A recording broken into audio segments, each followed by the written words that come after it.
कोणती तरी घटना घडते, कोणीतरी काहीतरी बोलतं, मग आपल्या रागाचा पारा चढतो. आपण नको असलेल्या गोष्टी बोलून जातो किंवा कृती करतो. मग लक्षात येतं, राग आल्यानंतर आपण भानावर राहत नाही. भानावर येण्यासाठीच 1 ते 10 आकडे मोजायचे. म्हणजे नक्की काय होतं? जे काही घडलेलं आहे, कोणीतरी काहीतरी बोललेलं आहे, हे भावनिक मेंदूच्या भागात पहिल्यांदा कळतं. रागाची भावना मग उफाळून येते आणि मग ह्या सगळ्या गोष्टी घडतात. पण 10 आकडे मोजले, तर मेसेज जो आलेला आहे भावनिक मेंदूमध्ये, तो वैचारिक मेंदूकडे जातो. ह्यासाठी खरं तर वेळ लागतो फक्त 6 सेकंदाचा आणि म्हणूनच हे 10 आकडे मोजणं कामाला येतं.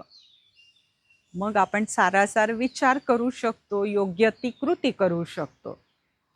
आपल्याला सगळ्यांना माहिती असलेली ही गोष्ट आहे. एका गावामध्ये एक जोडपं राहत होतं. त्यांना एक छोटंसं बाळ होतं.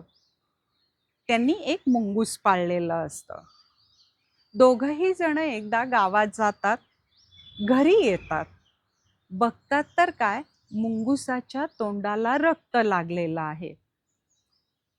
त्यांना वाटतं ह्या मुंगुसाने आपल्या बाळाला मारलं. दोघांच्याही रागाचा पारा चढतो. दोघंही जण त्या मुंगुसाला मारून टाकतात. आतमध्ये जातात आणि बघतात तर काय, बाळ मस्त खेळत असतं आणि बाजूला साप मरून पडलेला असतो. मुंगुसाने आपल्या बाळाला वाचवलेलं आहे.